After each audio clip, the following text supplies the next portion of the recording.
edition of R&R on Sports, Larry and Howard are discussing the Ed Reed debacle and the NBA's scoring surge. They then have an exciting interview with former NBA player and Memphis Grizzlies color commentator, Brevin Knight. And here are your hosts, Larry Robinson and Howard Robertson.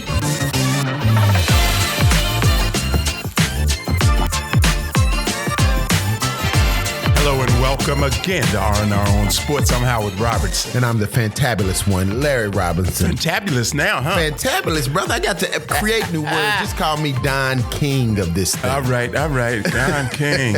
You need a little more hair. A little more hair. And we need to go straight up. Look like I stuck my finger in an electric socket. Your fro is gone. My fro has left the building. Left the building forever and ever. Somebody asked me, do I miss my dreads? I said, absolutely. I'm a bald head dread, though, now.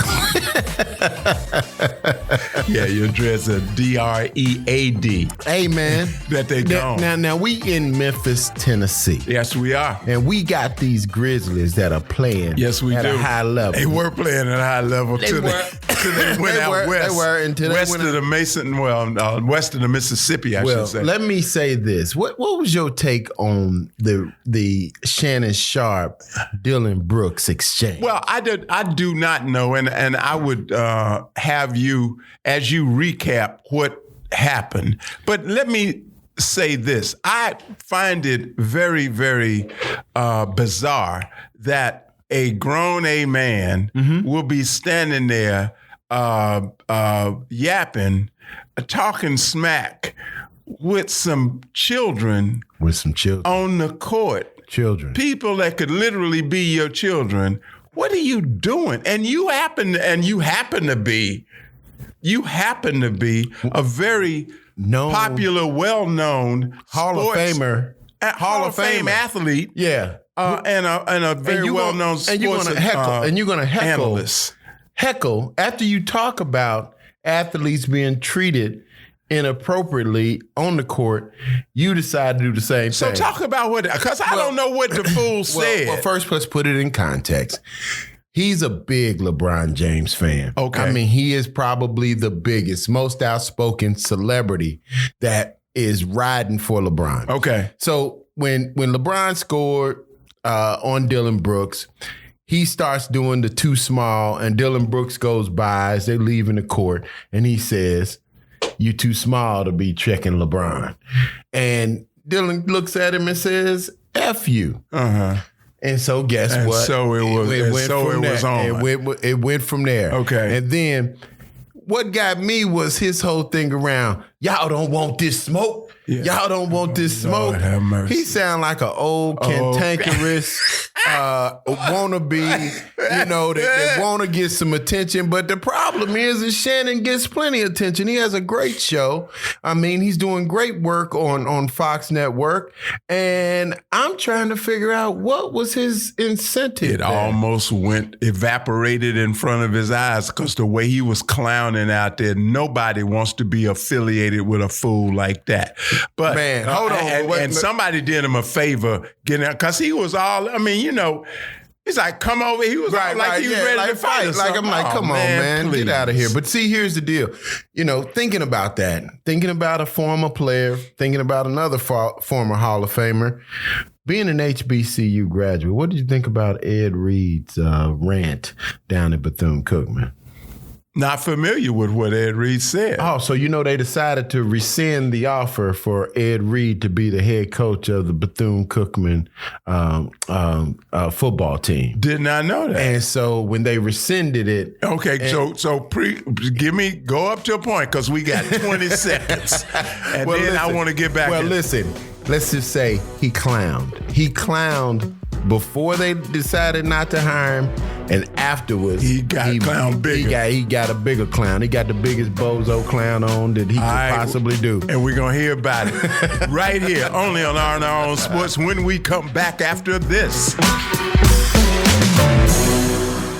Riffing on jazz. Nice. That's the way to start a show. It is the way to start a show. Now, what's this LL Cool J about? LL Cool J is an acronym. I love acronyms. This acronym stands for Ladies Love Cool Jazz. Riffin' on jazz on the Kazookian Network.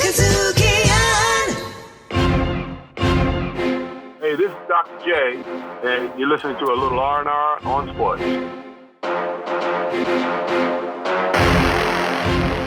Boy, that boy Steph can so shoot that ball. That mother scooter can shoot that ball from so far away. I tell you, you need binoculars to see that boy. Woo! I wrote a song about it. Wanna hear it? Well, you about to hear it. Here it go. Shoot it long. Shoot it from a mighty long way. Yeah. Steph can shoot it long. He can shoot it from a mighty long way.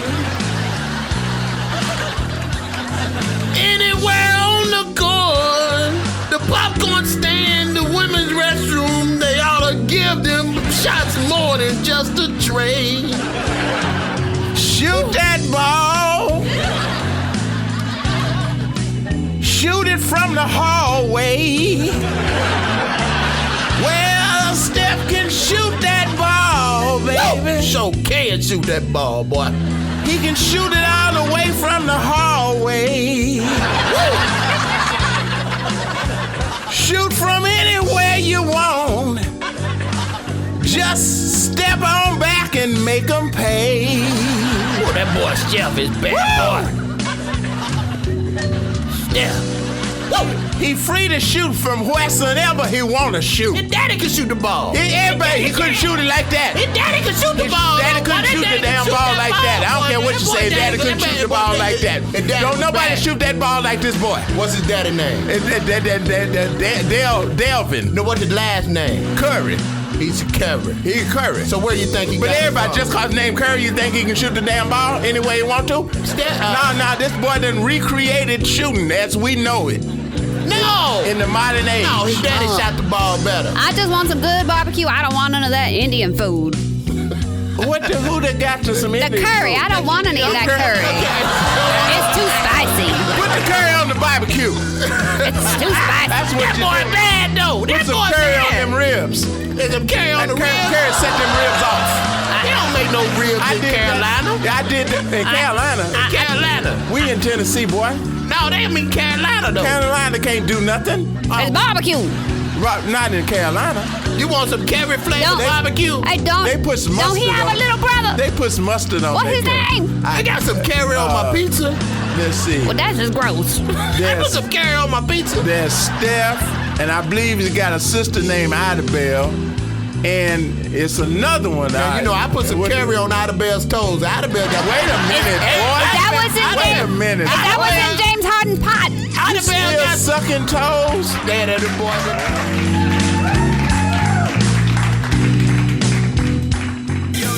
Chris Brown. David West, Golden State Warriors. Hey, this is Dr. J. This is Shaq Adocious. Yo, what's up? This is Ice Cube. And you're listening to a little R&R on sports. Humans Being with Kirk Whalum. April Ryan, who, of course, you know as a journalist, author, White House correspondent for the Griot, Amazing Parent. What you may not have known is that April Ryan was and can always have to be, because you can't just be this in the past, and that is a jazz DJ. That's right. I can throw that jazz voice on anytime. Humans Being with Kirk Whalum.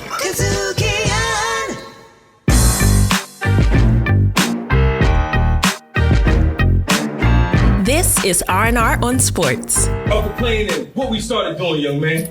Try. Yeah, I curse. And y'all done heard curse words before. And they got parents in here.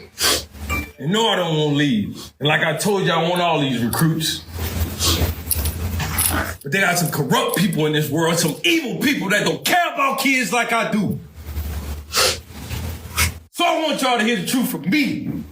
I I ain't withdrawing my name. I got the receipts. They got all kinds of stuff going on around here. Hoarding these buildings with nothing but trash in them. You understand me? And Dion was right. And I know I'm right. And they got some people in here who be snitching to their ass. And I work amongst Judas as Jesus walked with him. And I ain't have a problem with it. Welcome back. Ooh, boy, that boy was upset. He upset. He upset. That corrupt. Jesus got a bunch of Judases. Man. Oh, my goodness. I don't know what to ask. Well, I would say this. I will ask you. In your opinion, is he justified? In your opinion? Well, we both know that there are some challenges when it comes to HBCUs. Yes. We know that. We've embraced that. And we call it almost in some cases, haven't embraced that. Embraced it from a standpoint. Some people have embraced it. We haven't embraced it. We know because anybody who's been exposed to the other side knows better. But I wouldn't say we've embraced it. I would say we've protected that. We've kind of hidden that. Listen, we've kind of hidden that. That ain't what you don't brag about. No, that. sir. You don't brag. I had a son that was going to an HBCU last year. Right. And we had a similar experience with a lot of unprofessional experience. Get it. I get and it. When I talked to other graduates, they talked about how great the institution is, but they dismiss that part of it. That part is a part of the rites of passage to get in. I mean, it's even gotten a name of like a rites of passage type of experience. And so I'm like, you've talked to people who've actually embraced that. It's sad, but it's what you got to go through, and you should look at it like a rites of passage. And so to me, that says if you're not, as an alumni, if you're not actively working to fix that, you've embraced it. You've embraced it. You've made that a part of the experience. And I'm saying that it shouldn't be a part of the experience. And I'm sure Ed Reed is a Hall of Famer. He's been in the plushest hotels, all of those things, and he's dealt with very well organized organizations, and he's been at Miami. Mm-hmm. And they got it right. And so when you go to an HBCU and you haven't been in that environment, you don't know what to expect. Very similar to as I experienced with my wife. She hadn't been to an HBCU and was very uncomfortable with what we were going through dealing with administration. So I will say this, that what he was saying is probably got a lot of truth to it, but you got to have the right temperament and to lead a group of men, because in that situation, I'm trying to think, what are you saying to the young men when something's just not right? You just act a plum fool. You just lose it. You just lose it. You slamming footballs, you're cursing. And then what kind of representation of the university are you giving when you got recruits and their parents and you acting in this manner? This is not executive presence. This is not the kind of person I would want to lead our D1 football team. So to put him in the same category as a Deion Sanders as far as leadership, I would say we got this is apples and oranges. Right. This might be apples and grapefruits. Right. You know, so I mean, that's what I meant when I say that. Okay. I understand now, and I would say I would not challenge that. I would say we got a lot of work to do. What I do know is that as an HBCU alum, who and really, you know, I went to a small HBCU, and from an athletic standpoint, we didn't have bad stuff. I mean, that we had, some of the stuff that we had was old, but it wasn't bad. I mean, you know, and when they needed to get new stuff, they got new stuff. But I don't think, there are certain protocols, right, and certain business, I won't call it procedures, that too many of our institutions are devoid of. And it needs to be. And that comes, you know where that comes from? It comes from leadership. Oh, no doubt about it. Comes from leadership. The reason it got changed at JSU is because of Coach Prime. Right. Now, that leadership, okay? Right. Now, everybody didn't come arm in arm singing Kumbaya with him. Not at all. Not the least of which, as I understand, was the president of the university. Right. And there was some conflict there because probably it's because there were some things that he was talking about and pointed out and fixed and changed that should have been changed before he got there by the leadership. And it reflected negatively on the leadership. But the one thing I will say about Deion was the way that he did it. In this case, Ed Reed had not been really brought into the organization. And literally he refers to a rant that he had previously that really is what made them pull the plug on his hiring. Okay. And all I can say is that number one, I know that the BCCU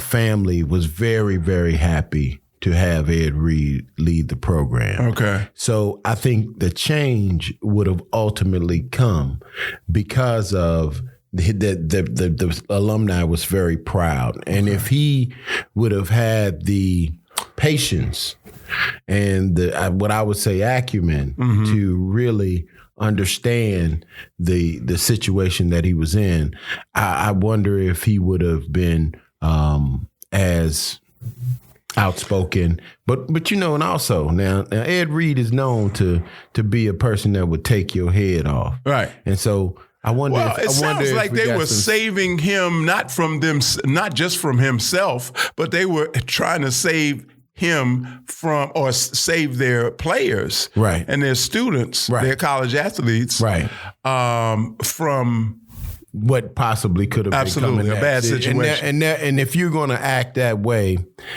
you never know how that comes when. And I respect that you err on the side of caution. Absolutely. Yeah. Absolutely. Yeah. So before we got quickly, but wait a minute, we do have a great guest. But one of the things that I wanted to ask you about, what do you think about the scoring of the NBA, man? I mean, Donovan Mitchell, 70 points. Yeah. I mean, Luka Doncic had a 60-point, 21 rebound, 10 assists game, a triple-double with 60 points. Nikola Jokic has literally been playing at such a high level, but I mean, he's 40 points, 27 rebounds. And 10. I mean, you got some really gaudy numbers. Do you think that the NBA is having this type of production from players because of the rules, or is it that these European players, and I know we mentioned Donovan Mitchell, and you can scratch him from the European players, but do you think that the European players are right in that, playing in the NBA and scoring in the NBA is easier? Well, I think it's kind of a perfect storm depending on who you're playing, depending on who's playing. I think that there has been more focus and concentration on shooting. I think who ushered that in undoubtedly was like Steph. Okay. I do. I think the Splash Brothers help usher in a new focus on especially three-point shooting. Man, we in Memphis and you talking about the Golden State Warriors? Yeah. Hey, man, listen. Our next guest, after the break, we got a guest that is one of the announcers for our Memphis Grizzlies and former NBA player. Point guard, Brevin Knight. Yeah. So listen, stick right there. We're going to talk to Brevin, and we're going to talk about some of these topics, especially about these European players. He's got a lot to say, and you can only hear it here on R&R on Sports. We'll be right back with Brevin Knight after this. Black women staffers at Planned Parenthood and across, reproductive health care are not trusted as being thought leaders. And I think that distrust is carried over into patient care. DeSantis gerrymandered most of Florida. That's why he got what he got, right? I mean, come on, folks. He has bullied every local official in the state of Florida. He's bullied the legislature. Candidacies and the type of candidates you have absolutely positively matter. The things that made Donald Trump a different type of candidate, even though he didn't know facts, he wasn't good in debates, he didn't want to answer issues, and he had a whole lot of baggage. The type of candidate he was appealed to America in 2016, and it rubbed a lot of Republicans the wrong way in 2020. Funky politics. Kadzukian. Check out all your Kadzukian favorites now. Download the Kadzukian app, available on Android and iOS. This is R&R on Sports with former NBA player and Memphis Grizzlies color commentator, Brevin Knight. And here are your hosts, Larry Robinson and Howard Robertson.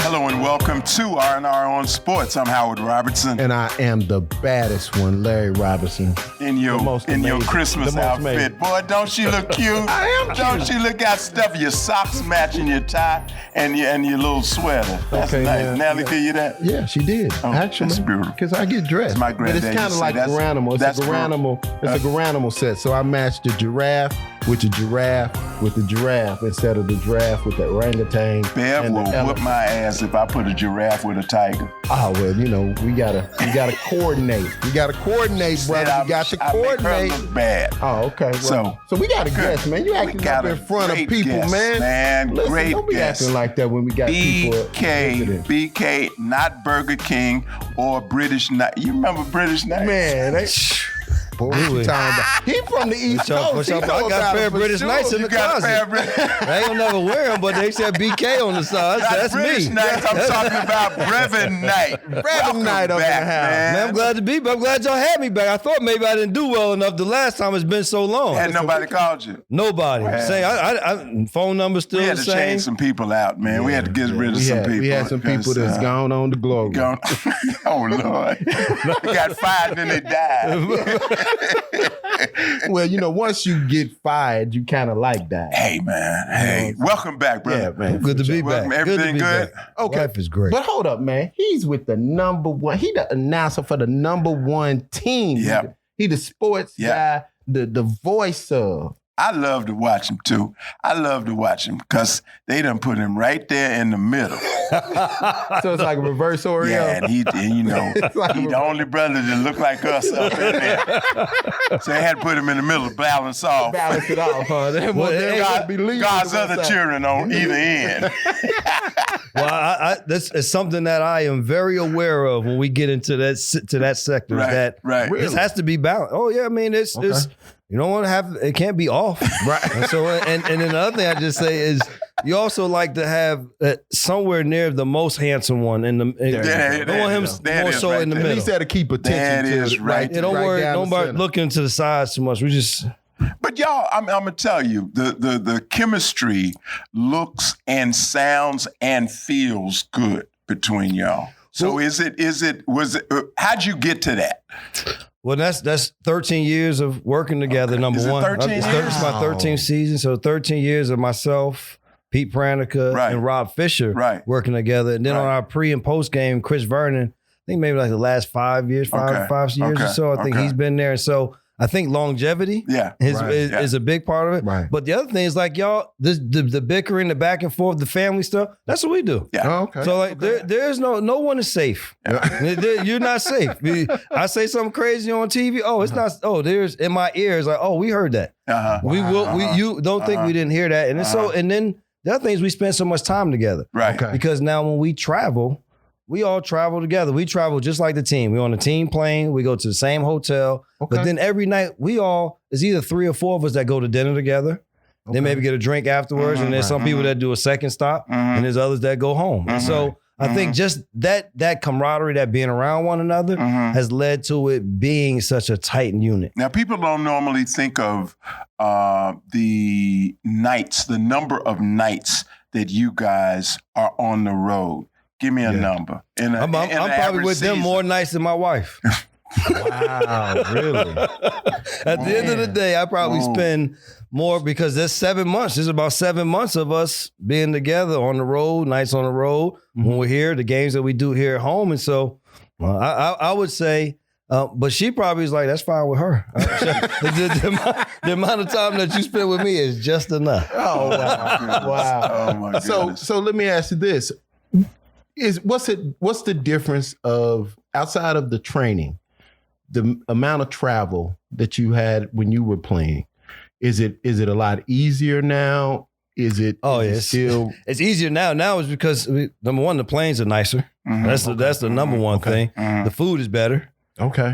The planes are bigger. Yeah. With more room, so that in terms of how we travel is better. Still stay in really nice hotels. The biggest difference is I travel with my golf clubs now. So when we go to nice weather. Do you? Oh yeah, I'm a golfer. During the day, I've been blessed, and I thank the Lord that my job is only a night job.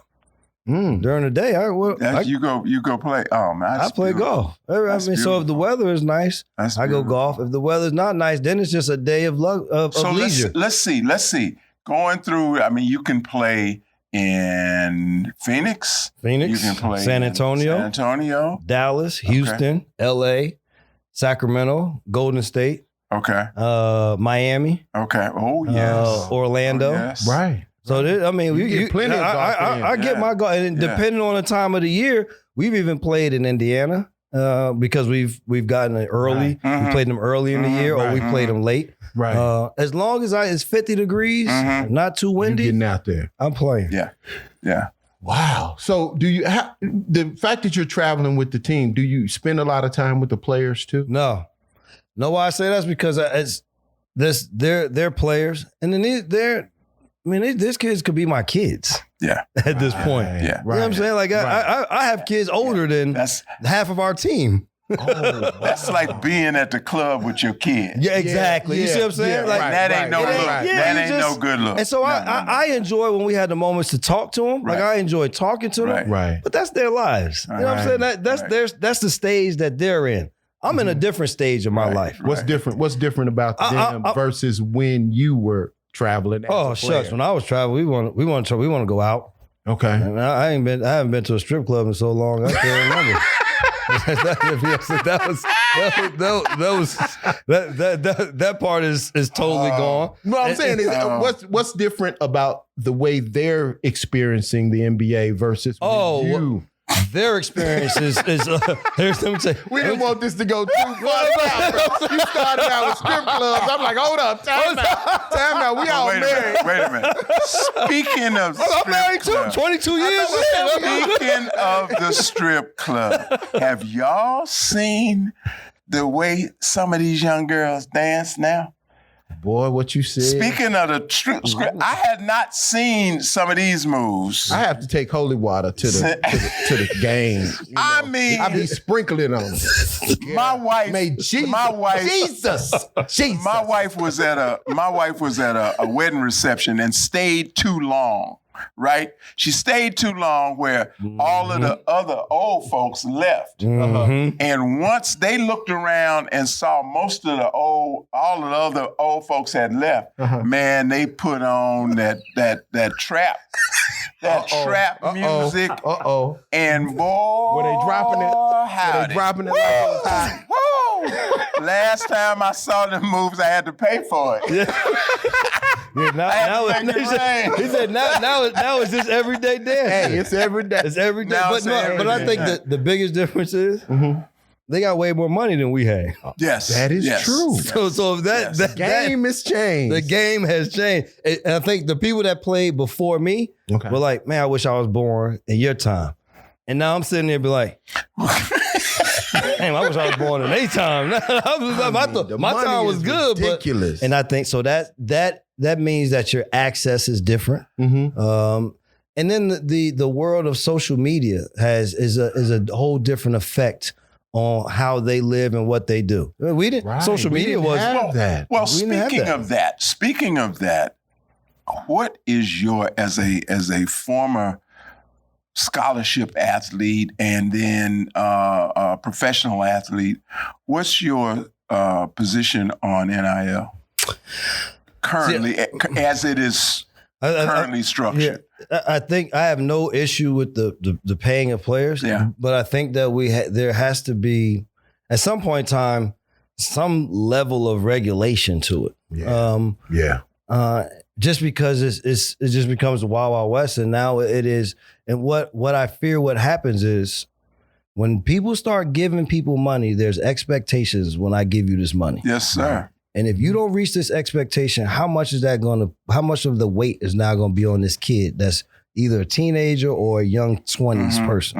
The thought that I have now is when those people, because I say when you start giving people money, now you're like a grown up. Right. I'm giving you this money. I expect for you to play well. Something I want to get something out of this. Right. And now you ain't playing well. Now the bashing becomes more from fans. Absolutely. Now do we take this away from you because you didn't do well? And then what's that effect have on that kid moving forward? Can he become a pro? Does what? So I think there's just let me throw one more thing in. How does that play inside the locker room? Because you got one kid who's got to deal with Lamborghini or Rolls Royce or some Mercedes for even.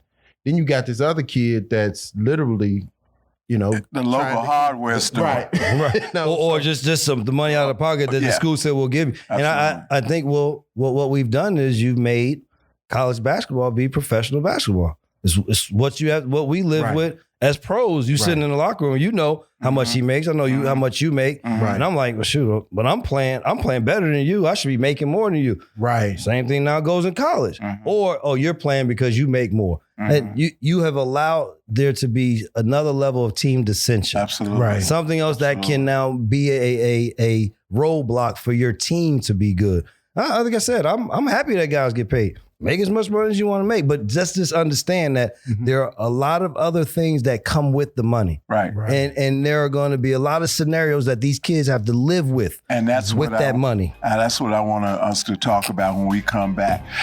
You're checking out R&R on Sports on the Kazukian Network. Back after this. Stay right there.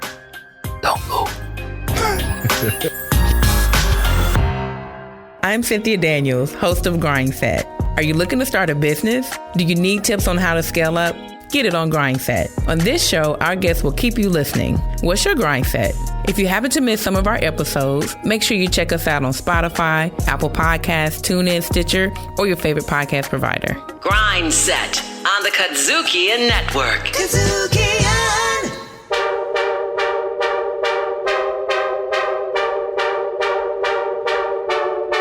This is R&R on Sports. Back for more R&R on Sports on the Kazukian Network with the great.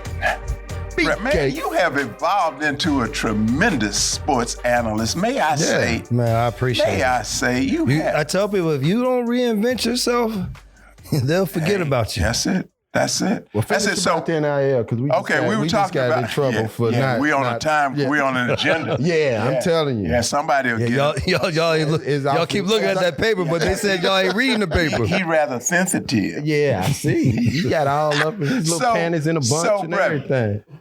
So here's what I think about and worry about. I worry about one, all of the money that somebody. That these kids have before them at such a young age, because good Lord doesn't give you everything all at once. Yes. He does not give you youth, energy, talent, and sense. Man, y'all on that bull. See, that's some old people stuff. It is. Yeah, I'm like, listen. It is. I'll tell you, let me figure it out with $1 million in my pocket. I figured this stuff out. Now you can say that, but if you had that kind of money at your age, I'd have you'd have been the biggest fool. No, you wouldn't have. You'd have been the biggest fool in the world. I'm still the biggest fool in the world. You would have been broke just like me. Give me $1 million right now. I'll be a 55-year-old fool. You started talking about the responsibility. Yes, lots of responsibility. Do you think these young folk are fragile? Right. These young folk are as my daughter calls them, tender. Mm-hmm. You know, they are. And do you think they can handle that kind of pressure? I think you have. I think you have. Right. I think you have certain individuals that can do it, and then you're gonna have certain ones that will falter with it. And I think that's a reality. But to be able, the problem becomes is the responsibility of how many people you're going to take care of at a young age and trying to decipher how to do it. That's where it comes in, because I say I went my first contract. I'll tell you, I spent every dime of it. At the end of the 3 years, there was no more of that money left. Now, the only good thing was I knew I had another contract coming. Right. The problem is how many of these kids you get paid, you think that the guys that are getting the deals are the people that you would think are going to be pros. Right. Because they're that good. But guess what? That might not happen. Right. So then now what he was getting paid in college is nowhere near what he's going to get paid when he get a real job. Whoa. Right. How do you deal with that? Now, See, there's a lot of avenues that we go with. It. Not like you could, if you just want to just stay pointless, keep it in this box, just right in this one lane. That's cool. Everybody get paid. NCAA's making money. Now kids get money. All right, cool. What do you think is? But now it's just all it did was bring new problems. We just stem off of that money. More money, more problems. That's all it is. Yeah. Right. So listen, I want to go back to the NBA in the sense that you got these players that are highly skilled, that I say are more skilled today than ever before. Right. Is the scoring surge that we're seeing, I mean, you're seeing Luka 50, 60 points. You're seeing, Kevin Durant, all of these guys are just, I mean, I think it's something, triple doubles with 40 points and carrying on. Is that a function of skill, or is it a function of the changing of the rules of the NBA? Or just carte blanche? It's a function of the changing of the rules. Really? I mean, the rules changes were put into place for this. It's because they feel that if you have more scoring, people are interested to watch the game. Which to me, I love the long ball. Yeah, but to me is that the game is good if the players are good and the teams are good. That's when the game is good. Right. Not if you scoring 100, because we saw really good basketball games. You score 110 points. Right. 105 points. Right. Doesn't mean that you got to score 120 for it to be a good basketball game.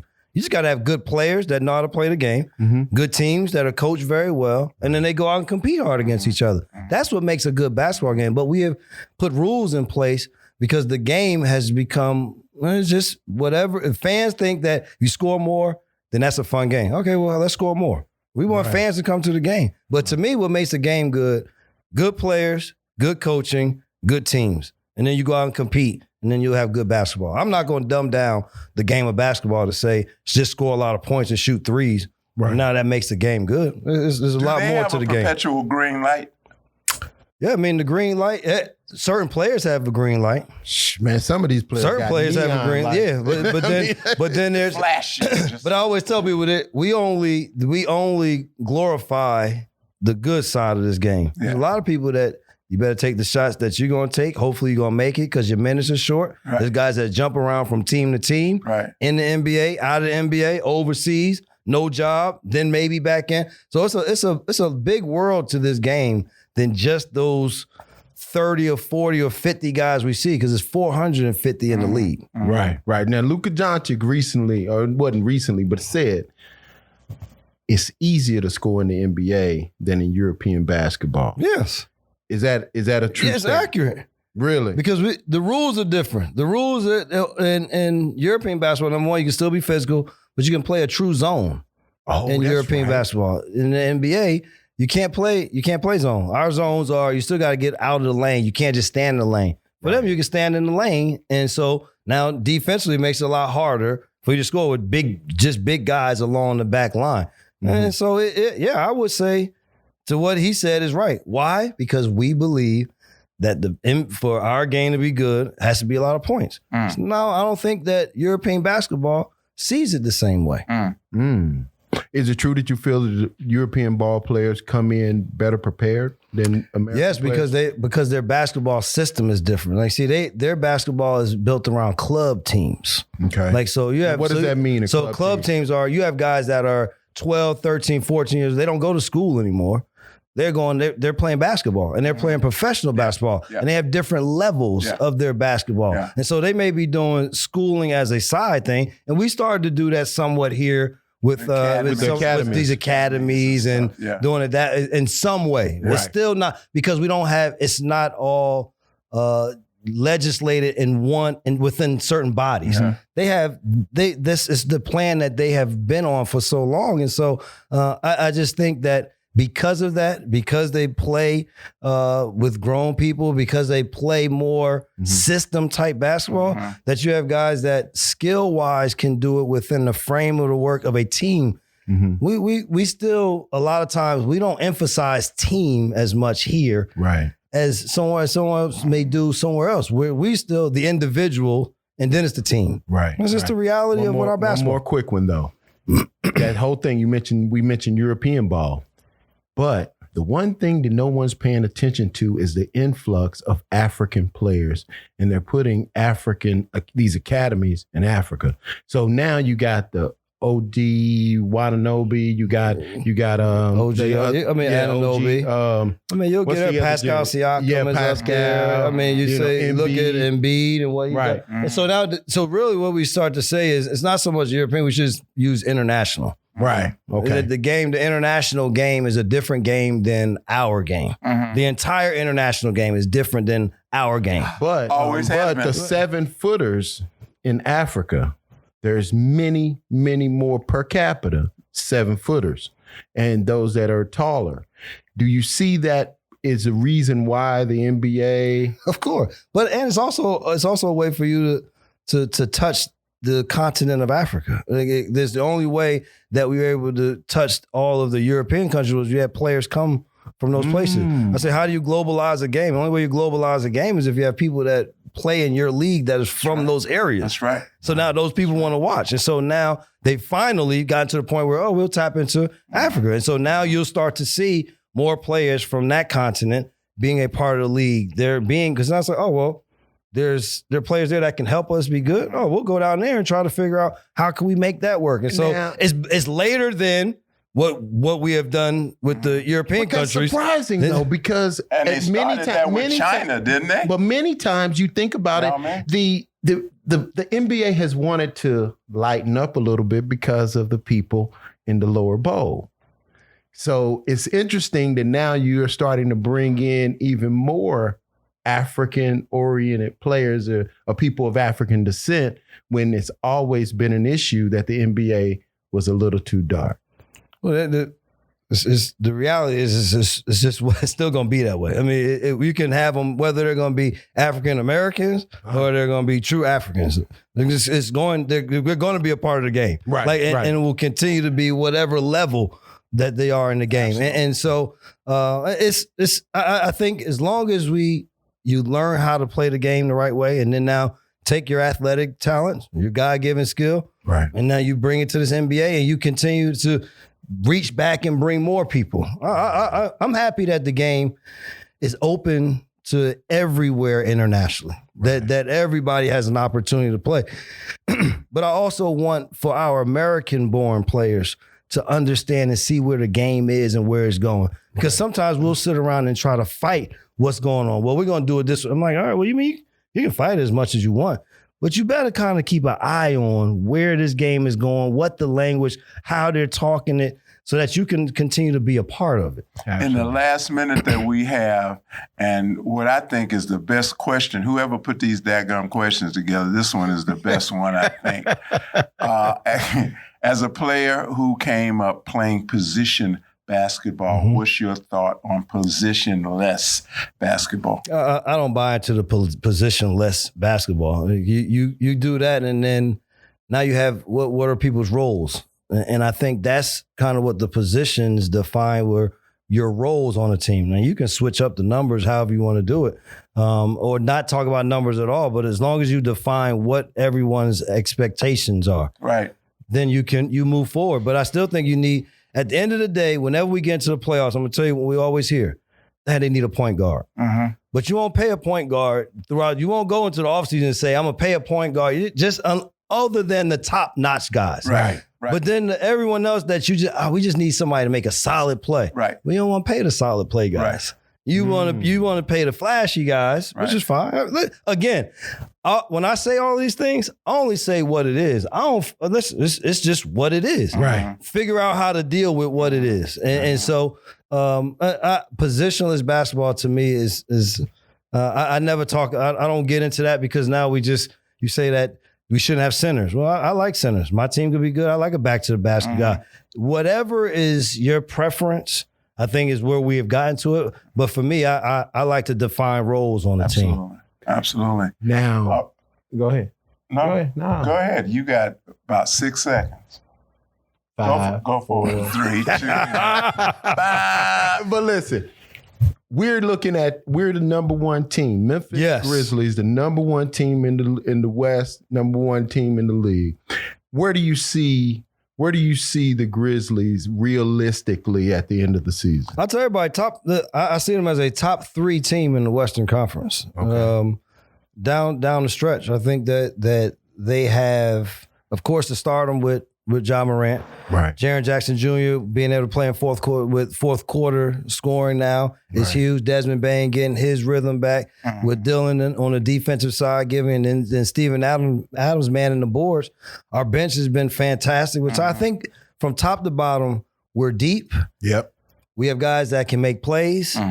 And we have the camaraderie necessary to deal with adversity that you're going to have to go through to be good. Give me a prediction. Now they going to make it? They going to make it to the finals?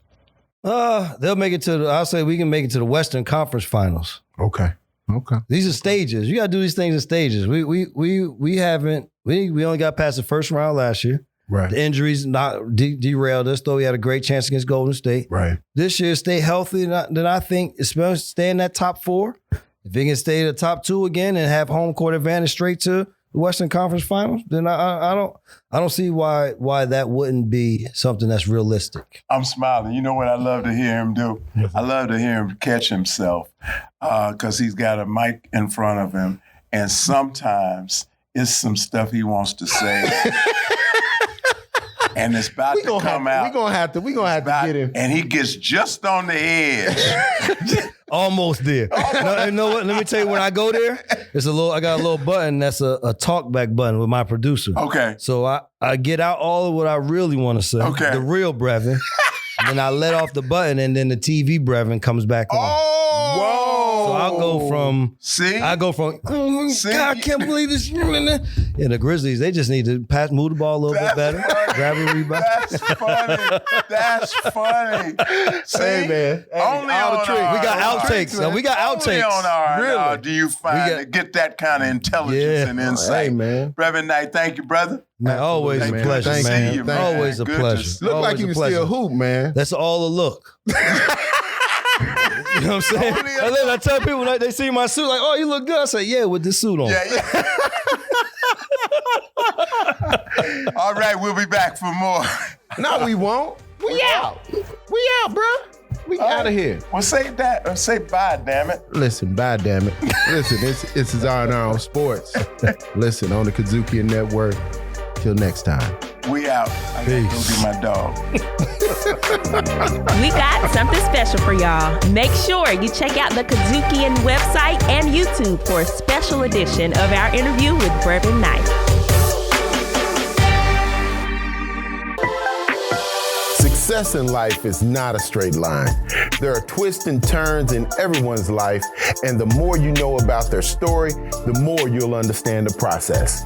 Kazukian Media Group proudly presents The Journey, a show that features successful Black men in Memphis telling their stories of their lives and the ups and downs they've encountered on their ultimate road to success. We believe The Journey will encourage young men and help them see that life is a journey. Watch The Journey, hosted by me, Larry Robinson. Brought to you by the Kazukian Media Group in partnership with the Delta Boulé. And proudly supported by the Tennessee Valley Authority. Thank you to our partners.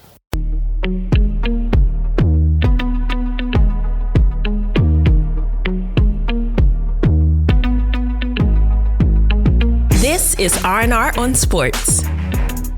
Welcome back. For more R&R as we head toward the door. So, see ya. Man, you know, when we get at a certain age and stage of life, a certain level of vintage, we can understand what the 5,000. we can understand. You ain't got no sense at all. We can understand what our parents and grandparents and elders had told us all along, and it has a whole new meaning. And I know they used to tell all of us, prayer changes things. Prayer changes things. And I'm talking about the young man that some weeks ago we were talking about, very, very concerned about and offering prayers for and soliciting more prayers for. And lo and behold, who was at the Bills game the other night? Yeah. By the time you hear this, it would have been the other night.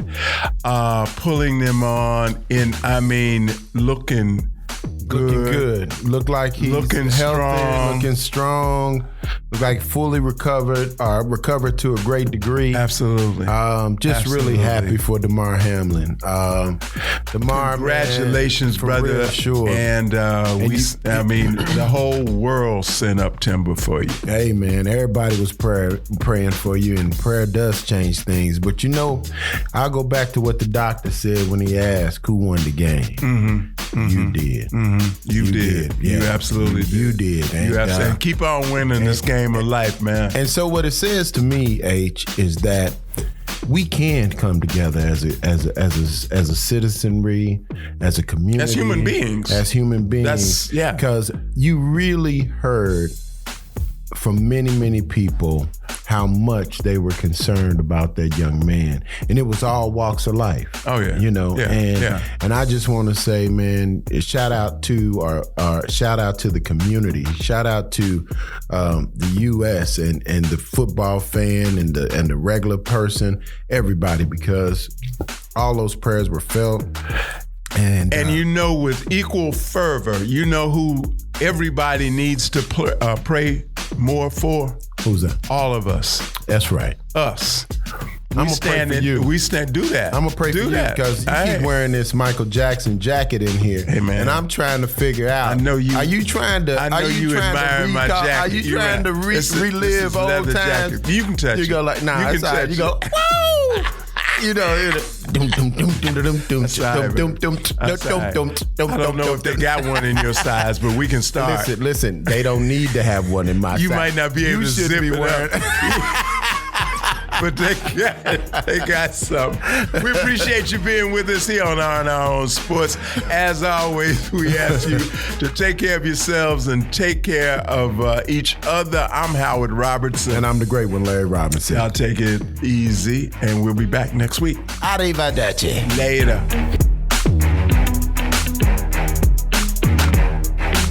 R&R is hosted by Larry Robinson and Howard Robertson. R&R is directed, produced, recorded, and distributed by Kadzukian.